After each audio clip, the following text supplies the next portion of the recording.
The last illustration that we want to look at on how worldviews affect how we see things is in the area of nature or creation. The animistic worldview that sees the physical realm as basically an illusion, and they see the spiritual realm as what is true, they have little interest in the care of creation because it's simply passing away. And often when Christians are impacted by this animistic idea, we have little concern for creation because we think it's passing away or it's all going to burn. But the animist sees that there's not much importance in this world. If you go to India, and a lot of people go to India because of its spirituality, but the thing that I've noticed in India, that the holy river is one of the most polluted rivers in the world. There's trash everywhere. Because in a Hindu framework, there's no reason to care for the earth. The secular framework is very different. We've used the picture of the world in a box to illustrate the basic idea of modern man. The material world is all there is. Resources are physical things, and they are in the ground. And because of that, they are limited. If you've had any kind of a Western education, you've heard of a man named Thomas Malthus and his theory, the Malthusian theory. And Thomas Malthus says that resources, if they grow at all, grow slowly by addition. Whereas mouths, human beings, grow in multiples. And he says in every country in the world, there'll come a point where there's going to be too many people for the resources. And in the world as a whole, there's going to be too many people for the resources. This idea is propagated from universities and the media today, and it's how most people think. Why are people poor? Because other people are rich. The rich have stolen from the poor, and there's a limited number of resources. The pie can only be cut so thinly, and if some nations are rich, it has to be because they have stolen from other nations. And how do you solve this problem? By redistributing resources. And we've seen this in the communist world and in the socialist world. The means of solving problems of poverty is moving money from one part of the world to another. But you'll notice in the graphic the biblical concept, the earth is outside the parameters of the frame. It's big, it's growing.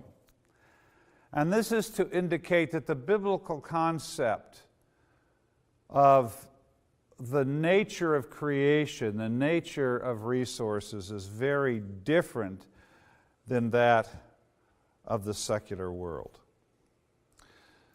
We read in Psalm 33:9,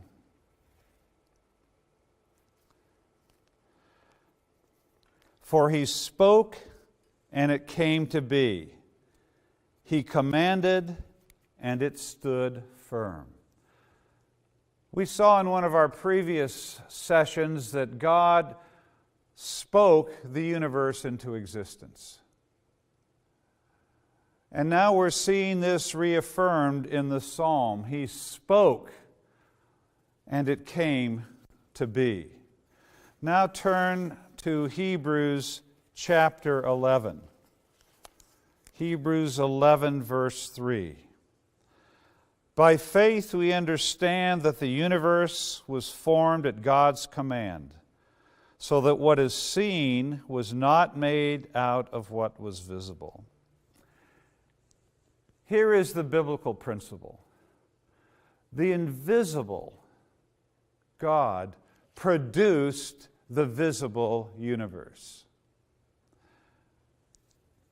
Because there is an invisible world, because God exists, and He stands outside of creation, the universe is an open system. God can intervene in the system, the angels can intervene in the system, and people made in the image of God can intervene in the system. In a materialistic framework, the system is closed. Resources are physical things in the ground, and they are limited, they are fixed in number. Two very different concepts. No, the invisible produces the visible. So where do resources come from? They don't come from the ground. They come from human imagination, from human creativity, human innovation.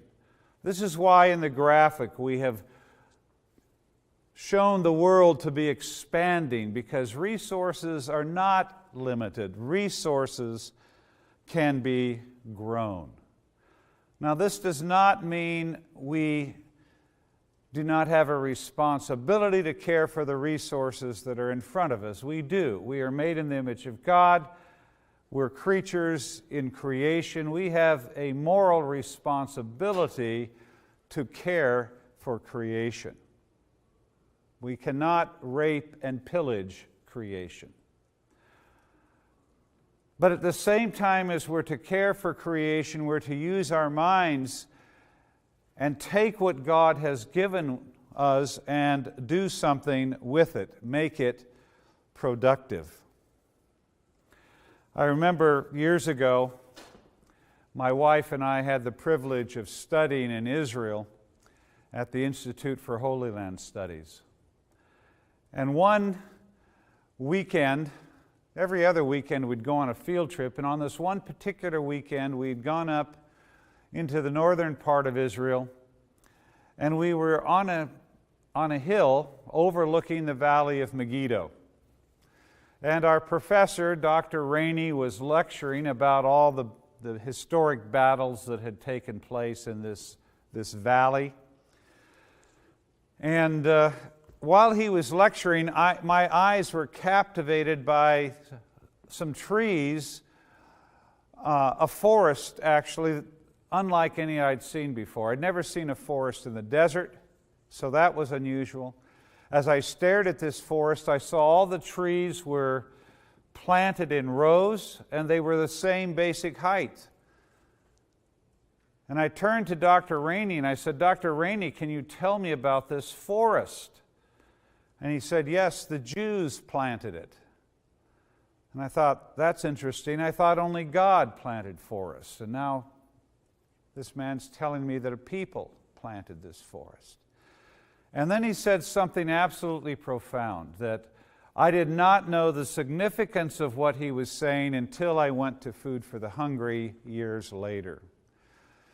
He said, Darrow, there are two different people that have inhabited this land. One people believed their God had cursed the land, and that's why it was a desert. The other people believed their God had said this land was a land of milk and honey. And within 2 generations, they'd transformed a desert into a garden. And they export fruit and vegetables and flowers all over the world. What was the difference? Both people inhabiting the same land, a desert, very little rain, no gold, no oil, just rock and sand. Beautiful rock and sand, but rock and sand. What was the difference? The difference was in the vision they had for the land. I have a friend, a Messianic Jew named Gila Garraway, and she was showing a group of Burundian pastors around Israel one time, and they stopped on the outskirts of a forest between Bethlehem and Jerusalem. And these pastors were mesmerized by this forest growing out of the sand and the rock. And they said to Gila, "Explain this forest to us." In our country, we have fertile, dark, fertile soil, and our forests grow in this black soil. Here they grow in rock and sand.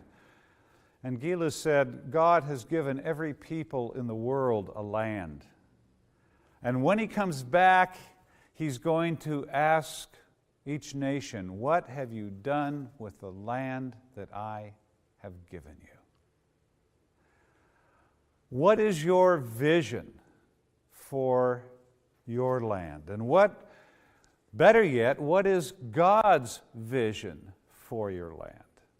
And what are you doing to see the fulfillment of the flourishing of your nation? Resources do not come from the ground. They come from the human imagination. Another example, this computer. Many of you own computers.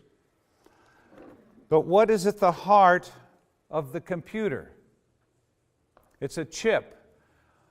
And what is the chip made out of? It's made out of sand or silicon. Sand is virtually worthless. You find it everywhere. What transformed this worthless sand into something that people will pay $800 to $1,000 for? Maybe if you own a Mac, $1,500, $1,800 for? What transformed the sand into a piece of technology that people will pay a lot of money for? Human imagination. Wealth does not come from the ground. It comes from human imagination, human creativity, human innovation.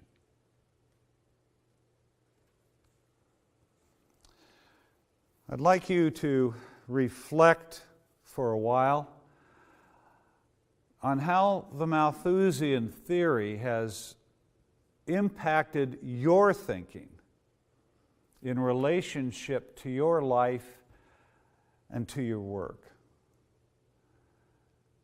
And likewise, begin to ask God, how can I use the gifts and talents and abilities that you've given me to create wealth?